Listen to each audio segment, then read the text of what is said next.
একটাই সবজি অথচ ২ রকমের স্বাদ। কি অদ্ভুত, তাই না?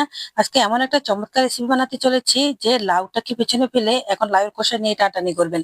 এতটাই মজা হয়। লাউয়ের খোসা যারা ফেলে দেন তাদের জন্য আমার আজকের এই রেসিপি। অবশ্যই মনোযোগ দিয়ে দেখবেন, তাহলে আপনিও তৈরি করে নিতে পারবেন এই চমৎকার খাবারটা। আসসালামু আলাইকুম, কেমন আছেন সবাই? আশা করি ভালো আছেন। আলহামদুলিল্লাহ আমিও ভালো আছি। আমি প্রথমে একটা বড় দেখে লাউ নিয়ে নিয়েছি। তার মাঝখান থেকে কেটে দিয়েছি, বেশিরভাগটা নিয়েছি আর কম ভাগটা এক সাইডে রেখে দিয়েছি।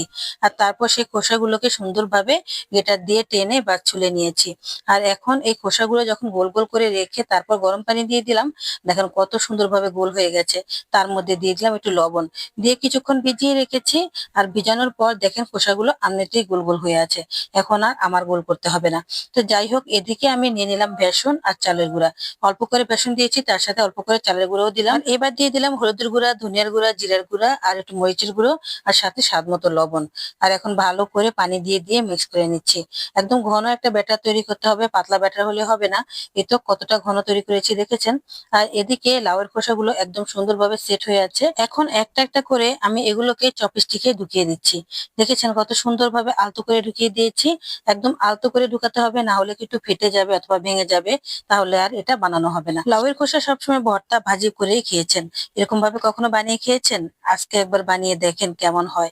খেয়ে দেখলে বুঝবেন যে কতটা মজা হয়। পরবর্তীতে ভর্তা আর ভাজি না বানিয়ে সবসময় এটাই বানাবেন, এটা আমি গ্যারান্টি দিয়ে বলতে পারি। তো যাই হোক, আমার অবস্থা এখন তাই হয়েছে। আমি লাউয়ের খোসা পেলেই এখন আমি এভাবে বানিয়ে নিই। এই তো সবগুলো গাঁথা হয়ে গেছে, আর এখন আমি এগুলোকে সে ব্যাটাটার ভিতরে চুবিয়ে দিলাম, বাস। আচ্ছা, আমি দিয়ে দিয়ে উপর থেকে দিয়ে দিচ্ছি। যতটুকু লেগেছে লেগেছে, আর লাগাতে হবে না, কারণ এখানে আরেকটা টিপস আছে, সেই কাজটা করতে হবে। সেটা না করলে এই জিনিসটা দেখতে সুন্দর লাগবে না। যাই হোক, আমি সবগুলো এই একইভাবে করে নিয়েছি, আর সাইডে একটা একটা করে রেখে দিচ্ছি। আমার মোট 4টা হয়েছে, কারণ আমার লাউটা অনেক ছোট ছিল। ভেবেছেন লাউটা দিয়ে আমি কি করেছি? লাউটা দিয়েও কিন্তু সুন্দর একটা রেসিপি তৈরি করেছি। সেটা কিন্তু খেতে অনেক মজা হয়। এই তো তেলের মধ্যে দিয়ে দিলাম। এখানে ডোবা তেলের প্রয়োজন নেই, অল্প করে তেল দিলেই হবে। আমি এখন উল্টে পাল্টে দিচ্ছি। যখন হালকা ভাবে দোনো পিঠ হয়ে যাবে তখনই আমি সেই কাজটা করব, যে কাজটা আমি টিপস হিসেবে বলেছিলাম। তো যাই হোক, এই তো সবগুলো এভাবে হয়ে গেছে। এখন একটা এখান থেকে তুলে নিচ্ছি, তারপর সেই আগের ব্যাটারে দিয়ে দিলাম। দেখেছেন, এটাই হচ্ছে সেই টিপস। এখন কিন্তু খেতে অনেক মজা হবে। এখন আমি এগুলোকে একদম ভালো করে মাখিয়ে তারপর একটু দাঁড়া করিয়ে রাখি। আর এতে করে যতটুকু ঝরার অতটুকু ঝরে যাবে, আর বাকি যেটা থাকবে সেটাই কিন্তু লেগে থাকবে, সেটা আমি দিয়ে দিব। তাহলেই দেখতে সুন্দর হবে। আর আপনি যদি এই ব্যাটারটা সহ এভাবে দিয়ে দেন তাহলে কিন্তু দেখতে সুন্দর লাগবে না, আর বেশি বেসন লেগে যাবে। তো যাই হোক, এই তো সবগুলোই আমি এরকম করেছি, আর দেখতে দেখেন কত সুন্দর হয়েছে, মাশাআল্লাহ। আসলে মুখে বলে এটা বিশ্বাস করানো যাবে না, বানিয়ে খেলে বুঝতে পারবেন এটার স্বাদ। আপনি ভর্তা ভাজি সবকিছুর কথা ভুলে যাবেন, আর এটার পিছনেই লেগে থাকবেন। এতটাই মজা হয়। তো যাই হোক, আমি চারোটা একভাবে সুন্দরভাবে ভেজে নিয়েছি, একইভাবে বেসনে চুবিয়ে নিয়েছি। আর তারপর আমি লাল লাল করে ভেজে নিয়েছি। আর এখনই আমি এগুলোকে তুলে নেব। আর এইভাবে ক্রিস্পি করে ভাজলে খেতে যে কি ভালো লাগে, কি বলবো আসলে।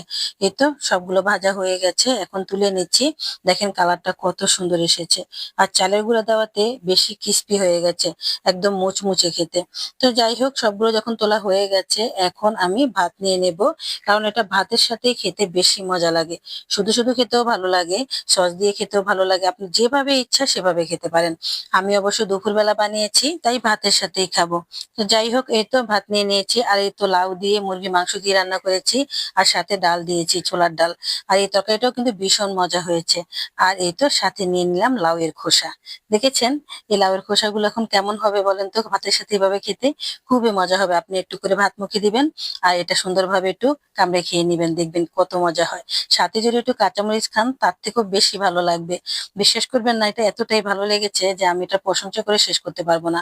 আর এটা একটা ভেঙে দেখিয়েছি, দেখেছেন কত সুন্দর হয়েছে। খোসাটা কিন্তু ভিতর থেকে একদম সিদ্ধ হয়ে গেছে। কেমন হয়েছে আজকে লাউয়ের খোসার এই রিং স্টিক গুলো? অবশ্যই কমেন্ট করে বলবেন, সাথে একটা লাইক দিয়ে দিবেন। আর বেশি ভালো লাগলে অবশ্যই শেয়ার করে রেখে দিবেন, তাহলে পরে আপনিও বানিয়ে খেতে পারবেন। ভালো থাকবেন সবাই, আজ এ পর্যন্তই। আল্লাহ হাফেজ।